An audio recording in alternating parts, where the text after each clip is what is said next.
RFM Matin. RFM Matin. Émission bi yeewaa Sénégal. RFM Matin 7h40 sunu gan Malick Tall salaamaaleykum. maaleykum salaam wa rahmatullah. ñu ngi lay dalal jàmm commandant Malick Tall lañ la gën a miine ndax pilote nga woon xaw ma ba xam yaa ngi dawal avion ba léegam déet ci Air Sénégal International ci lañ la gën a miine woon ndax yoroon nga ci avion su ma juumul Air Sénégal kooku des na ci dellusi ci kanam tuuti ndax Air Sénégal boo xoolee dans les années 90 amoon na amul woon doole lool bi Ablaye Wade faloo def Air Sénégal International ñu jóge ca def Sénégal Airlines Macky ñëw indiwaat Air Sénégal waaye aji Makka gi la ñuy njëkk a wax ndax Air Sénégal mi ngi ci biir 50% vol yi waroon yóbbu ujaaj yi moo leen ci waroon yóbbu ginnaaw sa xam-xam màcc na ci wàllu aviation ndax consultant nga ci aji Makka gi xëy na ren dafa tar rek mais saa yu aji Makka amee Sénégal il faut que ay problème mu avion bu ñëwul ak bu tardé am ci lan moo tax ci sa gis-gis. Bon c'est vrai que souvent aji Makka bi dina am ay jafe-jafe boobu mën noonu wax ni li ci bëri manque de préparation la et parfois aussi manque de moyens parce que soo waree transporter 7500 à 12700 parce que man bi ma organisé transport aaj bi c'était en 2011 on a quand même commencé à préparer l'opération 7 mois avant parce que pour bloquer les avions il faut contacter les avionneurs assez tôt parce que pour bloquer les avions avant les avions il faut les bloquer assez tôt ça prend 6 à 7 mois parce que avionneurs yi duñu toog di xaar ba une semaine avant aaj bi pour wax duñu leen di wax ni bon duñu bëgg louer avion ñoom avions yi daan ko placer au moins 4 à 5 mois avant en 2011 quand je l'ai organisé en 2011 bi ñu ko organisé préparation bi commencé woon na donc 7 mois avant dem naa def naa appel d'offres pour à quel titre nga ko doon coordonné. Parce que j'étais le directeur des opérations de l'exploitation à l'époque d'Air Sénégal International. C'est vrai Sénégal que Airlines. Asie. Oui. Air Sénégal International. Oui, c'est ça. Parce que j'ai fait quand même près de 30 ans. Ma carrière a été faite à Air Afrique. J'étais le chef pilote d'Air Afrique, le chargé de formation. Et ensuite, quand Air Afrique tëjee, le directeur général d'Air Sénégal International, le Marocain El Aoufir, avait demandé ma waxoon ma ñëw Sénégal parce que j'avais d'autres possibilités parce qu'on avait des possibilités dans les pays du Golfe. Parce que justement Air Sénégal International Sénégal da ko seqoon ak RAM. Royal Air Maroc daf ko seqoon ak RAM. moo tax mu woowoon ma pour ma ñëw dimbali leen accompagner compagnie bi ci laay ñëwee Sénégal dugg Air Sénégal International nekk fa directeur d'exploitation bi fa jógee. J'ai travaillé un peu avec Sénégal Airlines avant de prendre ma retraite en tant que pilote. J'ai fondé après une société de consultance. J'ai fait beaucoup de formations. J'ai formé beaucoup de pilotes sénégalais, notamment ceux qui sont dans le Golfe. Et donc, voilà quoi. Mais nag kon ci lu leer ci organisation pèlerinage bi lu jëm ci wàllum roplaan yi amateurisme da cee nekk. Il y a beaucoup d'amateurisme mais nag il faut que ñu wax parce que li fi xew léegi loo xam ni xamoon na ni dana xew parce que Air Sénégal problème Air Sénégal SA ci création bi la commencé yoon bi nu waroon jaar pour créer une compagnie aérienne jaaruñu fa et tant que régler nu tant que comment dirais-je trouver une solution pour jubbanti mais luy problème bi du problème mu xaalis. problème Air Sénégal est ça. oui non c'est du problème mu xaalis parce que état bi moo ko moom CDC caisse de dépôt et consignation moom Air Sénégal SA. Bon pour revenir sur la jeunesse d'Air Sénégal SA Macky Sall avait décidé en 2016 de créer une compagnie nationale sénégalaise. Compagnie nationale sénégalaise boobu normalement elle devait être créée pour permettre le Sénégal à soutenir son développement, permettre à la diaspora d'avoir des facilités de voyage, soutenir le plan Sénégal émergent qui, à l'époque, prévoyait un trafic en 2020 de 6 millions de passagers. ñu xaw ko wolofal rek. D'accord. Donc, ci loolu lu nu jublu woon. Il a créé une équipe projet. Équipe projet bi était constituée de Sénégalais. Des Sénégalais ayant une grande ñu am xam ni am nañu xam-xam ci aviation xam-xam bu mag ci aviation. noo ñëw pour créer compagnie bi. Alors ci la Macky Sall wax ni pour vous aider danaa indi benn comment dirais-je benn compagnie, une compagnie américaine qui s'appelle Siberi. Siberi dañ leen permettre ngeen dérouler seen plan de création de la compagnie Air Sénégal SA. Nous commençons en juillet 2016. Siberi ñëw ni bon moom Siberi mooy compagnie bi nga xam ni moo redressé pratiquement toutes les compagnies américaines yi nga xam ni ni ngi nekkoon ci jafe-jafe suite comment dire au choc pétrolier suite comment dire à la libéralisation du transport aérien ainsi de suite. Donc Siberi ñëw ñu liggéey ensemble on nous def benn étude de marché bi ñu paree étude de marché bi ñu def un business plan. Macky Sall ni bon business plan bi dinaa demander aux autorités de la RAM nu challenge ko pour xam ni ndax yoon bi ngeen jaar yoon woobu ngeen waroon jaar. Nous dem Maroc pendant 4-5 jours avec autorités marocaines yi nu challenger business plan bi autorités marocaines yi bind Macky Sall ni que business plan bi daal à part 2 ou 3 points business plan bu baax la. bi ñu ñëwee commencé nag di liggéey pour defar le permis d'exploitation aérien permis d'exploitation aérien moo lay permettre toi en tant que compagnie nga mën opérer nu commencé di ko liggéey jékki-jékki nu woonu nii am na benn tubaab bu bees bu ñëw bu tudd Philippe Bon tubaab boobu dina ñëw jël compagnie bi en main bi mu ñëwee man dama duggoon ci équipe projet bi parce que à l'époque Lamine Sow lu ñu confié woon. C'était pas mal non Philippe Bon quand même non un peu. ma ni bi mu ko yoree n'est-ce pas tane woon na non. mosul tane. Ah bon ci la compagnie bi commencé di suux. Ouais. mu ñëw nii business plan bi ngeen def dinaa ko sant ci poubelle bi business plan boo xam ni jar na 3 milliards. 3 milliards la ci Sénégal fay pour nu defar business plan boobu mu sànni ko ci poubelle bi mu ni au lieu que nous louer avion au départ dunoo jënd ay avion mu jënd alors qu'au départ dunoo waxoon ni avion yi nga xam ni mooy def vol domestique bi muy ATR 72-600 avion yooyu lu noo jënd nu jënd ci ñaar. mooy bi doon dem Ziguinchor rek. yi dem Ziguinchor rek tout ça. mu ni maintenant pour long courrier bi au lieu nu louer avion dunoo jënd avion et mu jënd 2 à 330 Néo alors que ñun avec business plan bi on avait prévu de louer 1 à 330 200 2 à 330 200. ban moo gën a baax parce que boo jëndee avion bu bees minimum prix catalogue c'est dans les 50-60 milliards non. benn bu nekk non pas en 330 bon 330 il faut compter environ 120 à 130 milliards de 120 à 130 millions de dollars. Bon prix catalogue mais mën nga ko waxaale.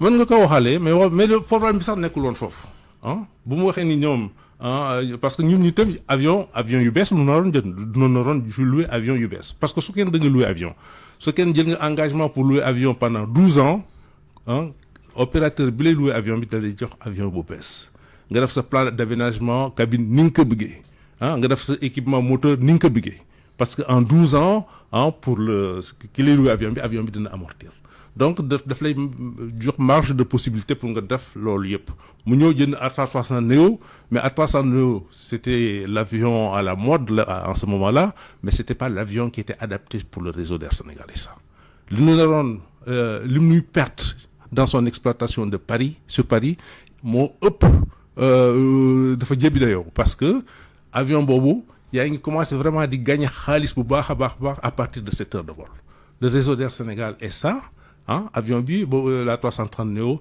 était utilisée à 70% sur l'Europe. Ce n'est que 2 vols qu'on faisait sur New York, Baltimore. Et puis en plus, sur le New York, on faisait New York, Baltimore, qui était une petite étape où l'avion n'était pas optimisé dans son exploitation. Qui plus est, bi mu ñëwee jënd à 330 900 yi daf ni Sénégal bu mu ñëwee présenté à 330 900 yi du ni Sénégal moo ko jënd du woon dëgg. du woon dëgg. ku ko jëndoon. iFlight, il y a ça j'ai sorti ça au niveau de la presse, mais la presse n'a pas donné trop d'importance à ce qui a été dit quand j'ai fait l'alerte. À 300 900 yi il y a un journal un jour dama doon lire benn journal boo xam ne mi ngi tudd Forbes journal économique américain la le directeur de iFlight doon wax ci journal boobu jënd nañu 2 à 330 900 boo xam ne duñ koy louer benn compagnie pour son exploitation. kon liñ ñu présenté woon au début c'est jour inauguration aéroport international Blaise Diagne de Diass loolu yëpp daanaka arnaque la kon. avion yu ñu jënd à 300 yu ñu wax ni duñ ko jënd à 330 900 du avion yu ñu jënd benn bi may defee alerte boobu Philippe Beaune a réagi pour essayer de contredire à sa manière mais après ils se sont rattrapés sur un sur deux ils l'ont mooy bi ñu immatriculé Sénégal boobu lu ñu jëndoon finalement et encore je ne suis pas très sûr parce que am na ñuy pexe yoo xam ni mën nañ ko def ba def immatriculé Sénégal sans pour autant du jënd ko donc voilà amoon na ci naxante ouverture de New York on n'avait pas prévu de le faire maintenant parce que l'Atlantique Nord secteur la boo xam ni concurrence bi dafa tar compagnie yu mag ni ngi ci soo bëggee dem New York nga dem San Francisco tout ça mën nga jël comment dirais-je mën nga jaaree par Europe soit par Paris soit par Lisbonne soit par Madrid à des tarifs souvent concurrentiels donc avant nga jublu ci loolu da nga war dëgër premièrement deuxièmement exploitation de j'ai exploité l'Amérique du Nord pendant 15 ans à Air Afrique sur des C10 appuyé sur à 600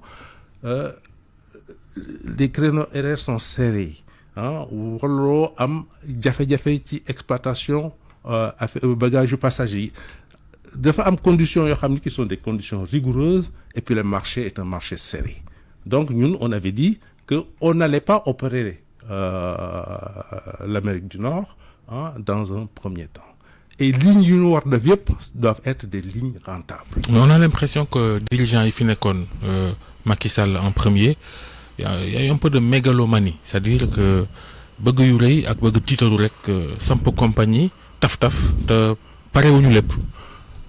Non bon ça je pense que le Sénégal a les atouts am na atu yoo xam ni Sénégal yore na ko pour mën am compagnie aérienne bu am maanaa compagnie aérienne boo xam ni dana nekk compagnie aérienne rentable lu tax ma wax loolu Sénégal est dans un environnement entouré par 7 États et dans les 7 États il y en a qu'un seul qui a une compagnie aérienne c'est-à-dire que sunu compagnie sunu réew ñu nekk yu wër Sénégal am na ci su juróom-ñaari weer. réew. Air Côte d'Ivoire rek moo ci taxaw. non y a que Air Mauritanie. waaw moo ci am compagnie. parce que Air Côte d'Ivoire quand même on peut pas comment dirais-je y a le Mali, il y a la Guinée. C'est pas notre voisin immédiat. C'est pas notre voisin immédiat. Il y a le Libéria et tout ça. Il y a la Sierra Leone. Donc il y avait une opportunité de trafic qui a été évaluée à l'époque à 400 plus de 400 000 passagers par an. Non, pardon, 1 200 000 passagers par an.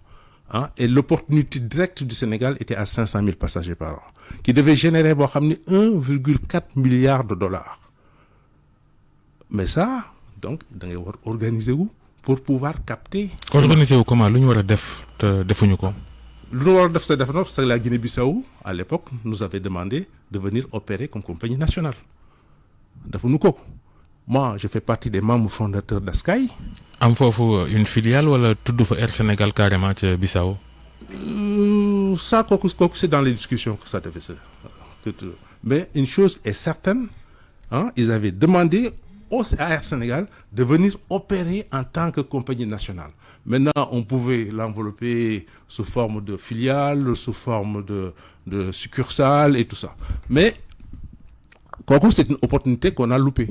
On a loupé l'opportunité d'héberger Askai. Quand le président Djondo a décidé de créer Askai, président Djondo, un de ses confrères, parce que le président Djondo, il fait partie des membres fondateurs d'Ecobank. Askai moom rawna Air Sénégal lu bare. Te Togo la nekk Lomé. Aussi incroyable que cela puisse paraître. Lomé lu nu nekk, le potentiel de marché du Togo est de 600 000 passagers par an. Quand le Sénégal fait aujourd'hui près de 2 900 000 passagers par an. Mais ils en ont fait une compagnie feeder. D'Éthiopiennes, hein, et ils ont fait un hub. Bon, c'est un hub qui marche aujourd'hui. Ah oui, Lomé est devenu un hub. Oui. Hein, c'est un hub qui marche aujourd'hui à Lomé. Donc, ce sont ces opportunités-là aussi qu'on a loupées.